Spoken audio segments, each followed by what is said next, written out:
Come close, children, come close. Come close, all who want to know how a man in chains became a name no chain could hold. Before Guyana was Guyana, before the golden arrowhead rose, before the word republic sat proudly in our mouths, there was the Dutch colony of Berbice. Berbice was river and mud. Berbice was cane and cotton. Berbice was Dutch power sitting heavy on African backs.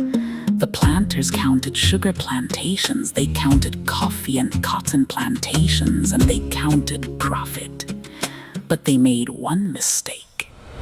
They counted the enslaved people as property, and people are not property. Say it with me. People are not property.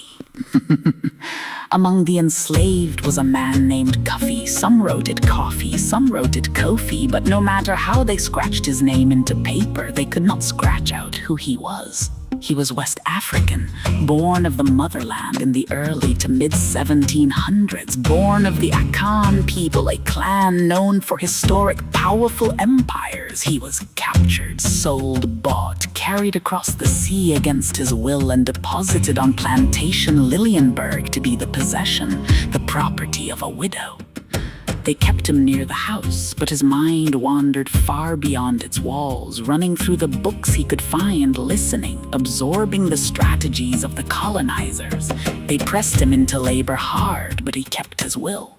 By day he was a cooper, making barrels for the planters, using every foray outside the plantation to plan new routes and make new allies. By night he learned to write. By night he dreamt of freedom. They put him in heavy chains, but still, he remembered his name. And listen carefully. When a man knows his name, the world has not finished with him. In 1763, the pot that had been boiling for years finally spilled over. The enslaved were hungry. They were beaten, worked past mercy, told to wait, to bow, to suffer quietly. But suffering has memory. Suffering knows when enough has become enough. On the plantations of Berbice, the whisper began to move like fire under dry grass. From one estate to another, from one mouth to another, from one wounded heart to another, the word passed, rise, and they rose. Not one man, not 10 men, thousands of men. The Dutch trembled because the people they had bent were not broken. They stood up together. Plantations fell, the old order shook, the mighty planters ran, and Cuffy? He spared the Barristan mistress's life and took her to be his own wife. Woi! Now hear this well. Cuffy was not only a man with anger. No, anger can burn a house to the ground, but vision can build a nation. Cuffy declared himself governor of Berbice. Imagine that. An enslaved African man in a Dutch colony looking the empire in the face and saying, "We will govern ourselves." Freedom is not only escape. Freedom is family. Freedom is food. Freedom is land. Freedom is power in our own hands. He appointed commanders. He organized people. He negotiated with the Dutch governor, Simon van Hugenheim. Cuffy did not crawl. He did not beg like a child at the master's door. He wrote letters. He wrote as one leader to another. He proposed that Berbice be divided, the Dutch on one side, the free Africans on the other. But beware the man who smiles while waiting for soldiers.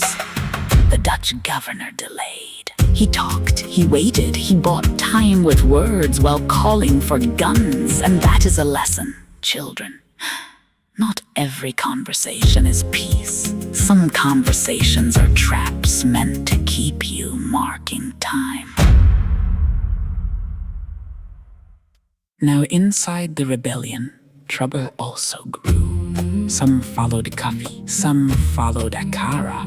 Some wanted negotiation, some wanted a new order. Some simply wanted to live.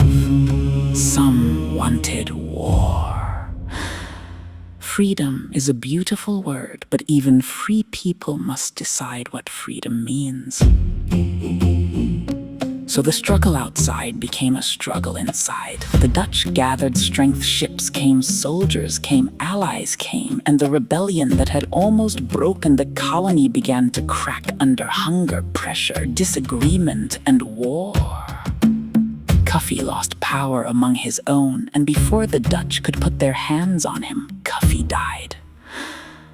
Some say he took his own life, but do not let the ending make you small-minded. A tree can fall and still leave seed.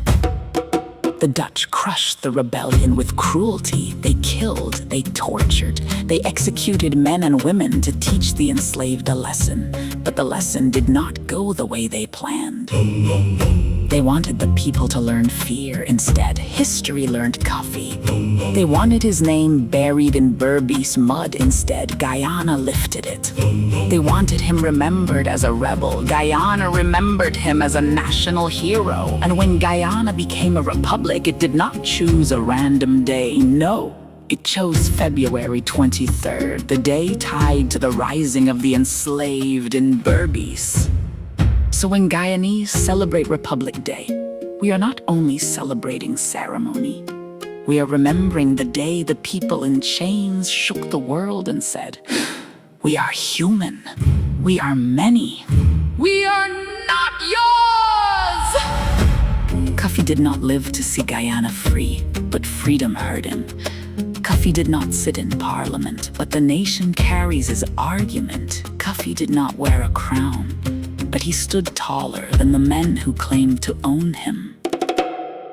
So when you pass the 1763 monument, do not just see bronze, see Berbice, see broken chains, see plantation smoke, see bare feet in mud, see a man stolen from Africa who refused to let slavery be the last word spoken over his life.